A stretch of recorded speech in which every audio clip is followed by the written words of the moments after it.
Hello और खुशामदीद एक और लेक्चर में जिसमें हम बात करेंगे कि डू वाइल लूप कैसे काम करता है।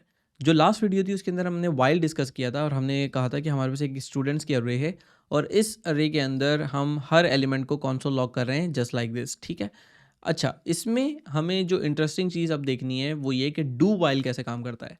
डू वाइल और वाइल के अंदर फ़र्क ये है कि वाइल के अंदर जैसे ही लूप स्टार्ट होता है तो पहले कंडीशन चेक होती है, फिर ये वाला कोड एग्जीक्यूट होता है, फिर कंडीशन चेक होती है, फिर कोड एग्जीक्यूट होता है। यानी कि सबसे पहली दफ़ा जब ये कोड रन होना होगा तो पहले कंडीशन चेक होगी। अगर आई की वैल्यू ऐसी हो जो स्टूडेंट लेंथ के बराबर हो तो ये रन नहीं होगा। फॉर एग्जांपल एक छोटी सी एग्जांपल ले लेते हैं कि हमने स्टूडेंट्स की लेंथ हमें पता है कि 1 2 3 तीन एलिमेंट्स हैं, तो अगर मैं आई को कर दूं 3 तो क्या ये वाइल रन होगा? नहीं होगा। लेकिन अगर मैं आई को रन कर दूं 2 पे तो एक वैल्यू लॉग हो रही है जो कि इस 2 इंडेक्स पे पड़ी हुई है। ठीक है, 3 पे ये नहीं रन करेगा। तो इससे हमें ये पता चला कि अगर आई की वैल्यू 3 है तो पहले ये वाइल में जाके देख रहा है क्या आई की वैल्यू जो 3 है वो स्टूडेंट्स डॉट लेंथ यानी कि 3 से कम है। नहीं, ऐसा नहीं है, तो इस वजह से ये कोड एग्जीक्यूट नहीं हुआ। डू वाइल के अंदर क्या होता है कि हम ये जो वाइल की कंडीशन है इसको हम ले जाते हैं बाद में और पहले हम लिख देते हैं डू और फिर हम ले जाते हैं वाइल। अब इसमें प्रॉब्लम आती है, या प्रॉब्लम तो नहीं आती, ये बाय डिज़ाइन ऐसा बनाया हुआ है कि डू के अंदर जब आप कोड लिखते हैं तो पहले ये कोड एग्जीक्यूट हो जाता है। पहली दफ़ा जो केस चलेगा उसमें ये कोड एग्जीक्यूट हो जाएगा और उसके बाद कंडीशन चेक होगी अगले के लिए। तो इवन दो यहाँ पे जो वैल्यू है वो 3 है, ये कोड पहले एग्जीक्यूट हो गया और उसके बाद जब ये कंडीशन चेक हुई तो ऑब्वियसली आंसर नहीं आया। अच्छा, ये वाला जो केस है इसको हम डिस्कस करेंगे, लेकिन इससे पहले हम डिस्कस करेंगे कि इसका इस्तेमाल कहाँ होता है। अब आप इमेजिन करें हम जब बैंक से अमाउंट निकालने जाते हैं या एटीएम मशीन के पास जाते हैं तो होता क्या है, सबसे पहले वो आपको अलाउ कर देता है कि हाँ यार एक ट्रांजैक्शन आप कर लें। फिर वो आपसे पूछता है कि क्या ट्रांजैक्शन एक और आपको करनी है।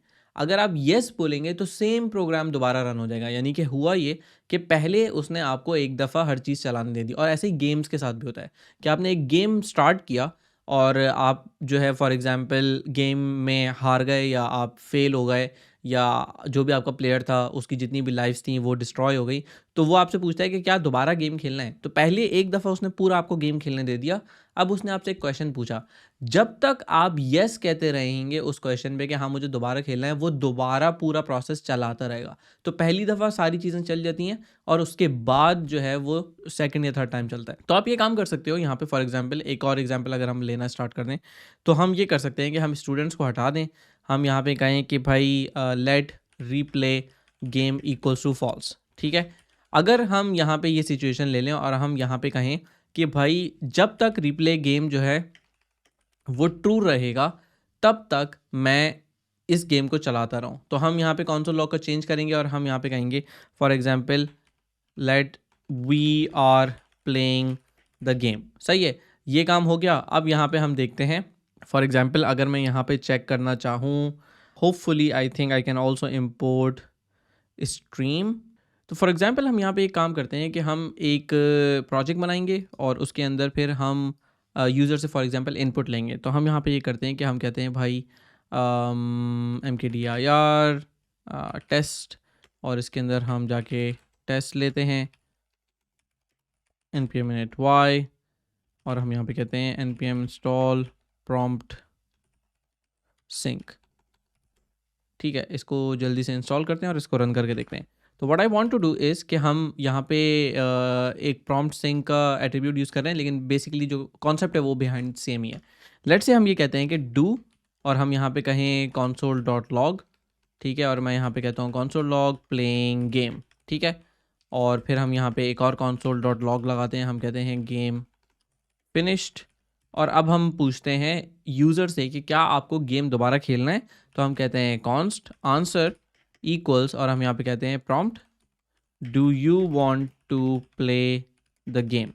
सही है, ये हमने प्रॉम्प्ट पूछा और यहाँ पे कहते हैं अगेन। अगर हम ये काम कर लें तो ये हमें आंसर दे देगा और हम कहेंगे इफ़ आंसर, या इफ़ आंसर के बजाय हम यहाँ पे कह सकते हैं कि हमने एक वेरिएबल लिया let replay again equals false. हमने शुरू में कहा कि हम गेम दोबारा नहीं खेलेंगे, लेकिन हम इस आंसर की बेसिस पे देखेंगे कि अगर मेरे पास आंसर जो है वो कोई वैल्यू रखता है तो हम रिप्ले अगेन को सेट कर दें। तो हम रिप्ले अगेन को कहेंगे कि अगर मेरे पास आंसर की वैल्यू ट्रूथ ही आती है तो उसकी वैल्यू चेंज हो जाएगी और ट्रू हो जाएगी। सही है।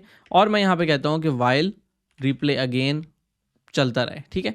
अब इसको ज़रा रन करके देखते हैं कि इसका आंसर आता क्या है। And let's see if I can pull this, या मैं इसको टर्मिनल को यहाँ साइड पे ले जा सकता हूँ कि नहीं। ठीक है, तो मैंने इसको टर्मिनल को साइड पे ले गया। यहाँ पे लेट्स सी कि हमारे पास आउटपुट क्या आएगा इस पूरे प्रोग्राम का। तो अगर मैं यहाँ पे रन करूँ नोड script.js, बल्कि इसमें हमारे पास आई थिंक नहीं है, गिव मी 1 सेकेंड। तो मैं यहाँ पे इसको मूव करता हूँ, स्क्रिप्ट को हमारे फोल्डर में जो अभी हमने ऐड किया था और वो था टेस्ट। ठीक है, अच्छा जी, इसको ज़रा ओपन भी कर लेते हैं। यहाँ पे हम कहते हैं कोड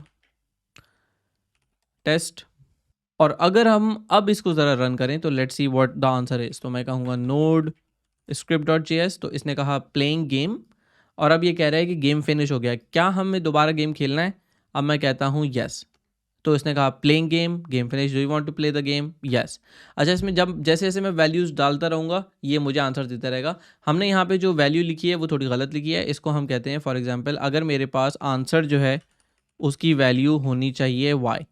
अगर मेरे पास आंसर वाई आ रहा है तो हम रिप्लेस करेंगे, तो हम रिप्ले अगेन करेंगे, वरना नहीं करेंगे। तो मैं इसको ज़रा एंड करता हूँ यहाँ पे, इसको दोबारा प्रोग्राम को रन करते हैं, और अब हम कह रहे हैं वाई, तो ये दोबारा पूछ रहा है। अगर मैं कहता हूँ वाई के अलावा कुछ भी, जैसे मैं कहता हूँ एन, तो आप देख रहे हैं मेरा प्रोग्राम ख़त्म हो गया।